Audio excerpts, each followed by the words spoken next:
Hey, you guys, welcome back to the My Inner Struggle podcast. I'm your host, Laura Ferri. If you've been listening the last few weeks, you've probably noticed I've been talking a lot about business building, growing, and leading. And I love that because it's my passion. But today, I wanted to take a step back and remind you business is deeply personal because who we are is how we lead. The energy we bring into our work, it starts with how we show up for ourselves. A few years ago, I left a job that was draining the life out of me. I didn't know exactly what I was going to do next. I just knew I had to walk away. I had to stop betraying myself for a paycheck or a title. But what I didn't expect was the late night message I got from someone who told me I should focus on one thing or brush up on my skills before I offer anything to the public. And let me tell you, that stuck. It took me over a year to realize the seed of doubt they planted and how long I let it grow. So today, I want to talk about that, about the subtle ways people shake our confidence, about how we reclaim power, about the kind of leadership that starts on the inside. So when you're ready, grab a cup of coffee and come get uncomfortable with me.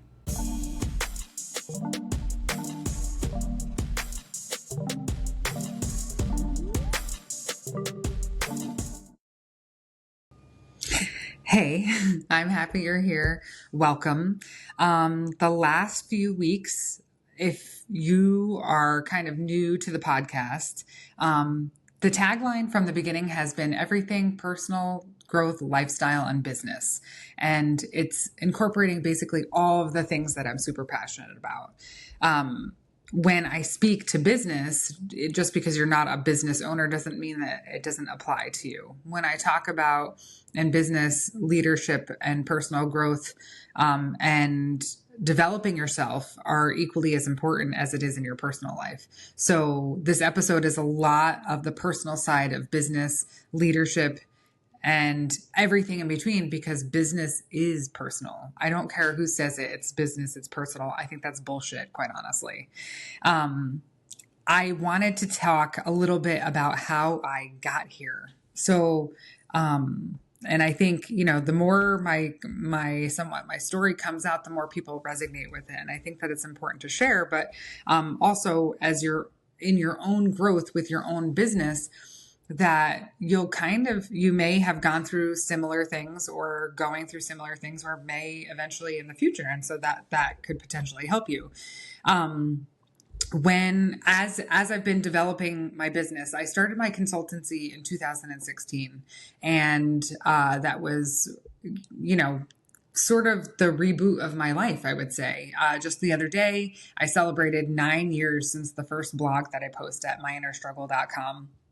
And that's how it all began. I was always in business. I was worked in business for different corporations, doing various things with her operations or finance. Started when I was young at 18 in customer service and worked my way up. And I'm truly passionate about women not having to start over and over and over and over again. And even as I left that job a few years ago, there'd be opportunities, places, and people would say, oh, well, you should take it, say for like $25 an hour or something. I can't support my family on $25 an hour. And because I've grown so much, why, as a woman, do I have to continually start over and over and over again anytime I want to make a change? And so really what we need to do is step into our power, build confidence, and be confident when you are pursuing something that it is that you want. And I'm kind of the person that won't take no for an answer, because I truly believe in what I feel is right. And it's just a passion of mine not to just take that first thing. Like, I know that I'm meant for more, and I was absolutely right. And you are too. So anyway, I want to backtrack a little bit. I started my consultancy in 2016, doing sort of admin related tasks and bookkeeping essentially for businesses, and helping business owners get organized. That is my jam. I will tell you that much. I'm a very organized person, and especially when it comes to business and creating those habits, those daily habits for yourself. And I talk it about it over and over and over again, but that's truly, truly important, is that whatever you can do today to help yourself tomorrow is vitally important. Especially in your success. And if you want to keep growing, you can't just stop and simmer for a while in that. But it's a balance with, taking time for yourself and all of those things. So it's kind of like a very personalized formula, if you will, when you find that. So I started my consultancy in 2016, and every time I would go into a small business, they would wind up hiring me. And while it might seem kind of cool, and it happens all the time, the business owners that I work with now, they're like, I just want you. I just want you. It doesn't even matter in what capacity. I just want you to come be with us. And I think that speaks to the energy and the drive that I have in building business, and the positivity, because we don't always have that around when you are stuck in a place every day that you're not necessarily growing in. It may feel stagnant, and that the morale can seep out among the other employees. And so having someone new and fresh come in kind of stirs things up and gives everybody different energy and focus. So as I've been growing my own, I have referred to it the last few years as businesses, the coaching end of it, or I would say not even the coaching end of it. There's personal and then there's business. So my inner struggle was born with a blog 9 years ago, May 5th, 2016. And I believe it's about 260 blogs later, I am here now, which is really cool. Growing that has been in its own container, as well as growing my consultancy that's been its own container. And for the past few years, I've been trying to figure out how I can marry them all together and market them properly. My business services, I don't really market. It's kind of like word of mouth, or I meet people, whether I'm promoting my podcast or my book or anything like that, and it sort of just melds together. But I didn't really have it out anywhere. So a few weeks ago, or maybe it was a month ago, I don't even remember now, I actually won the Healthy Living Award for Sussex County. Mental health is something that kind of, I think, has been taboo for a long time. People don't want to admit it. There's some sort of level of vulnerability, obviously, when people bring their mental health to the forefront, or have trouble sometimes admitting that they do suffer with either anxiety or depression, the way they look at themselves, and are afraid to ask for help. And so I'm trying to bring that to the forefront and really just make it something that we talk about in a normal conversation. There's nothing shameful. If you're struggling, I have struggled. I do still struggle sometimes. But the work that you have ahead of you is well worth what the end result is. So, bridging all of those things together was kind of a challenge for me. I didn't really know how to tackle it. And so after I won the award, I wound up sitting down with someone in business that helped me tremendously, and kind of all of these things that I've been thinking about, she said. And I was like, wow, okay, all right. So those were the things that I was considering. I didn't really have a person to go to ask about those specific things, like in business. And so I have these different containers of things that I've been working on, and they all go together beautifully, but I didn't know how to present it beautifully. So this week I actually, finished everything that I was kind of working on as far as rebranding, more or less, to put it all together. And Laura Ferri Growth Co was born. So you can check it out at lauraferri.com. And that encompasses everything from my inner struggle, everything that you're seeing from the podcast to the blog to the book, the Facebook community, and then the Self-Love Club, which is my online container for women to gain confidence through community and connection. And that is a special place for me. We kind of, we're like a team, and we meet each week. Every Sunday night we have a call where, we'll talk about what's going on and how we're coping with it. and make positive, actionable goals for the week to get through those things. We'll do a little guided meditation and just have a great time. And it's just an hour to center yourself and reconnect with yourself and others to start your week off on a good note. And then we have the growth leader, which is all about leading your team. And it doesn't necessarily have to be, you don't necessarily have to be the CEO. Communication is the biggest thing. Communication, what's said, and more importantly, what's not said is so important. The biggest kind of fail in relationships, in any kind of relationship, is unsaid expectations. If your employees, whether you're managing them or you own the business, do not know what's expected of them, they will never meet your expectations. And it's both bad for them and for you, because who wants to keep working every day if they don't really know if they're hitting the bar or not? It's not very motivating, that's for sure. So communication is super, super important. And we work basically with the CEO to try and dig down into where their blind spots are and how they are communicating with their team. Personal growth is so important as a business owner. You have to keep growing. You want to communicate with people better, and you want your values to align with your business, and you want that to then shine in your employees as well.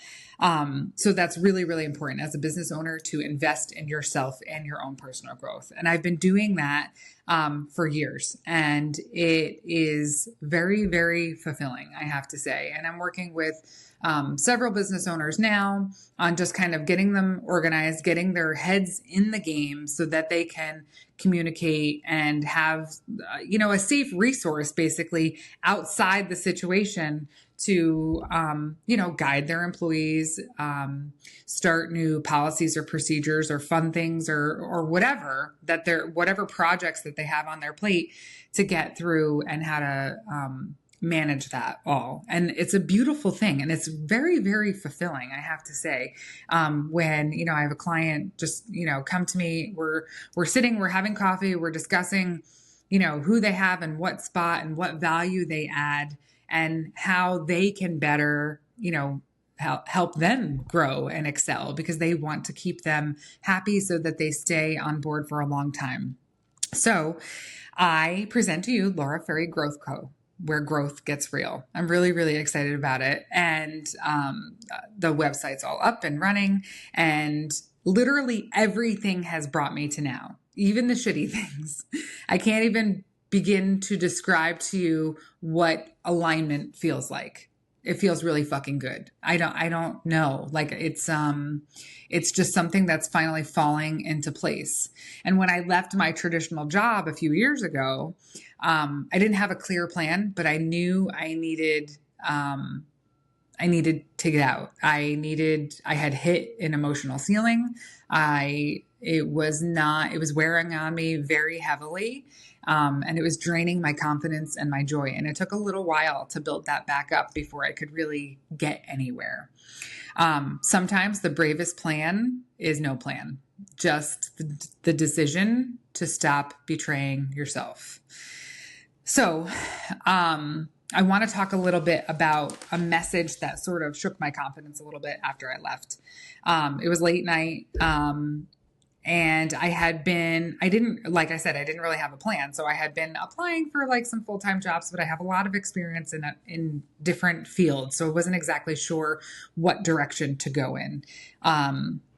And I was applying for jobs, but then I was also advertising my consultancy to just kind of see, where that would take me. And that's never really been an issue to find business as far as that goes. People are always looking for, financial help or, admin kind of things and getting themselves organized, but it wasn't in a coaching capacity really at that point. I was just kind of looking for hours, to support my family. So I got a message late at night, and he said I should really be focused on one thing. and I should be really brushing up on my skills before I advertise those things. And that was pertaining to my consultancy. And I kind of brushed it off and was really kind of like annoyed, like, why do you even care? What, but I didn't really think that caused that much of a riff in me and my confidence for a whole year later, that I realized, wow, okay, I haven't really advertised that, because why am I not? And it took until I was trying to get to the next level on something that I realized that seed that was planted in that comment really struck my confidence and changed the trajectory of everything. Like, I am here where I am now, and I think it's the way it was supposed to happen. But I want you to think about your own life and the things that people have said to you that might not necessarily always have been the best advice or coming from the right person. So if you think about that, when someone says something to you, it's more of a reflection of them than necessarily it is to you. I'm talking about the criticism, not the encouragement. So it took me a while to really dig through that and realize, and it was like an epiphany when I was like, oh, that's why I didn't do that. Okay, well, that was fucked up. And it was a very manipulative comment, but from a master manipulator. And it was really kind of concerning. And then after the fact, I was like, oh, well, that's interesting. And so I'm not in the same place that I was then a few years ago to have received that type of comment. Of course, there's always going to be something that might shake you a little bit, because we're human and we have emotions. But it took me a really long time to realize that was that disconnect. However, in that time, I was so busy focused on marketing and growing everything media related to my inner struggle that it all worked out anyway. So it's just been kind of interesting to marry everything together, and then to have that revelation on your own personal growth. And that shit is important. You have to take time and reflect. And I'm a huge advocate of journaling, of writing down your thoughts. And I know that it isn't for everyone. Sometimes people do it even on notes on their phone, or they'll just talk while they're driving and just, record it or something like that. But to get those things out is really important. And it's a very valuable tool to hang on to. So confidence doesn't always look like courage. Sometimes it looks like resistance and shrinking. So I wanted to mention that, because that was it was pivotal. That comment was pivotal, and the growth that happened after that was extremely pivotal. And then to be in this spot now is kind of cool. So I have been stepping, and we talked about it this week in the Self-Love Club too, is about just reclaiming your power. And so I know now that those comments are not always the greatest. And I think I mentioned this too before, is that an old boss of mine, she would always say to me, Laura is the tonic that everyone seems to need. And at the time I was like, oh, that's the biggest compliment, until years later, I realized that it wasn't really. It was kind of like a backhanded dig, but it really has more to do with her than it did me. The same with that other individual, being insecure about me leaving and then delivering me that message was just kind of there for, to instill my own self-doubt. And it's all has to do with them. Ego. If you're a boss and your ego is getting the best of you, send me a message. We need to talk, because you don't want to lose good people because you're just too ahead of yourself. We have to humble ourselves and think about the greater picture and what you want that to look like, and who you might, miss on your team, or who you want on your team. I believe in being really, really picky about who you bring into your space. You want people that are of the same mindset, And I believe that that is always possible, that there are so many people, there are so many good people in the world that are looking for work, that are hard workers, that are dedicated and want to follow your vision. You just have to find them. So that voice echoed in my head for quite a while.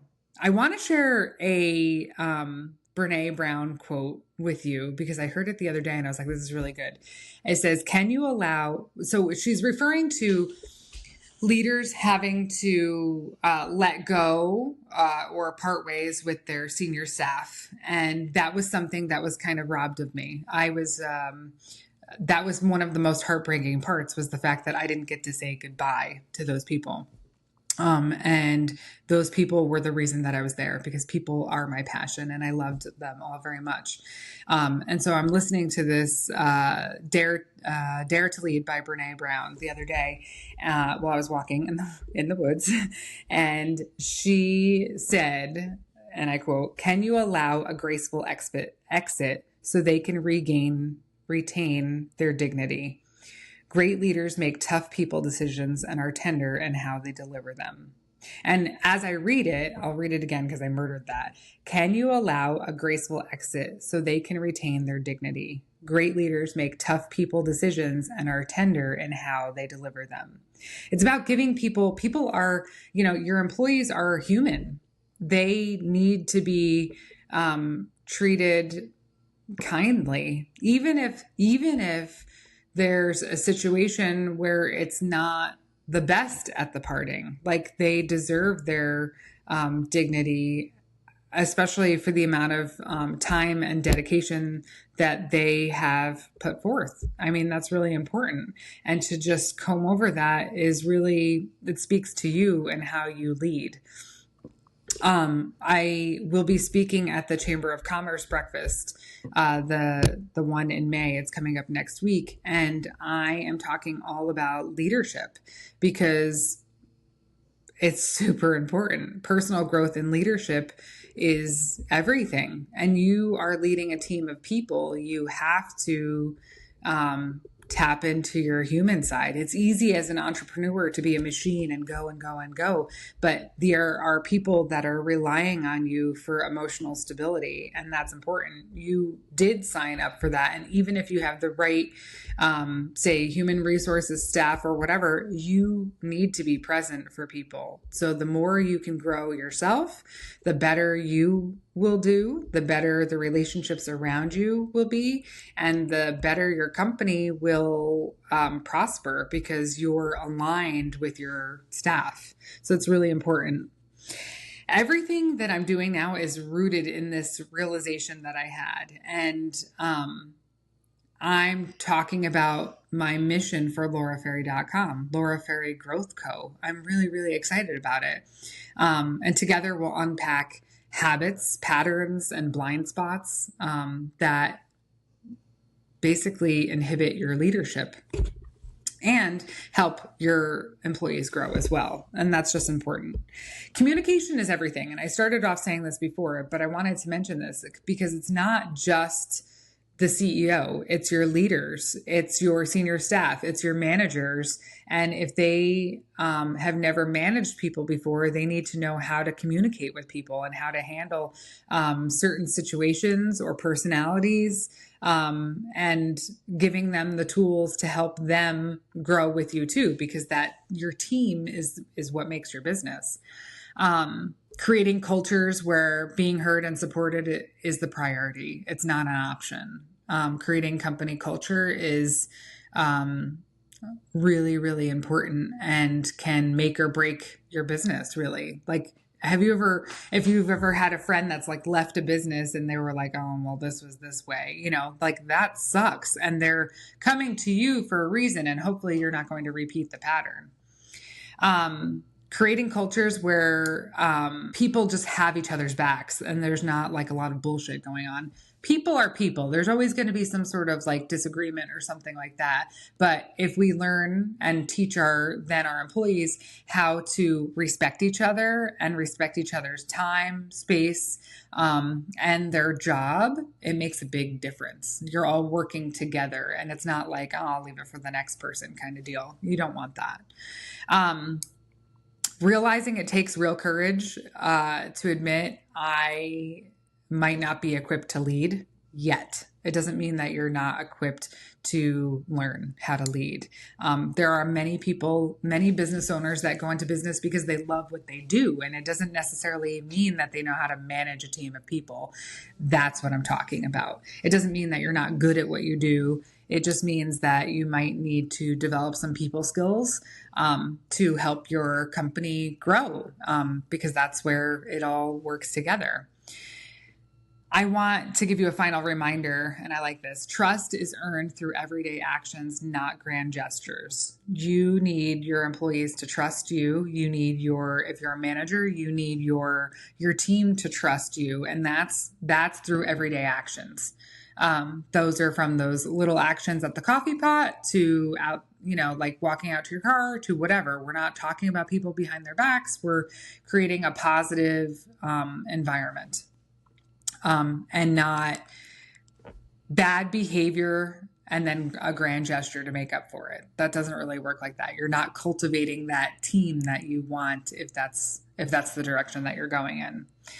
I want you to think about this week what words or doubts others have planted in you that have made you doubt yourself or have let you grow, like whether negative or positive. And then that has become your narrative. So if someone told you 10 years ago that you're not good at spreadsheets, do you automatically see, something when you're applying for a job and seeing that you have to, know Excel, in a certain capacity that you're like, oh, I'm just not good at that. I'm not going to learn. I'm not going to bother because knowledge is everything. You can certainly learn. You can take a class. You can look on YouTube for different videos and learn how to do things. But if you just automatically shut it off, where did that come from? Why did that happen? And even on the personal growth side, we talk about that. I talk about that all the time. There are reasons that we do things that trigger us. Where did it come from? Once you dig down to the why, it'll make more sense. And then you can address that each time as it comes up.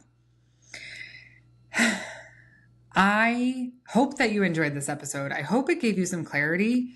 I hope that you start thinking about the things that you do now that maybe someone else has planted that made you doubt yourself that you can now get over. I want you to gain some confidence in yourself. And if you're ready, reach out. I'd love to work with you. Go to lauraferri.com, and that's where everything Laura Ferri Growth Co. will be. As always, the blog is still up at myinnerstruggle.com. Check it out. My book, Is It an Open Bar, is also available on myinnerstruggle.com. And follow me on Facebook and Instagram, again, at My Inner Struggle. And if you loved the episode, please like it and subscribe wherever you're listening and share it with a friend if you think that they can benefit. I am thinking of you and sending you love, and I will see you soon.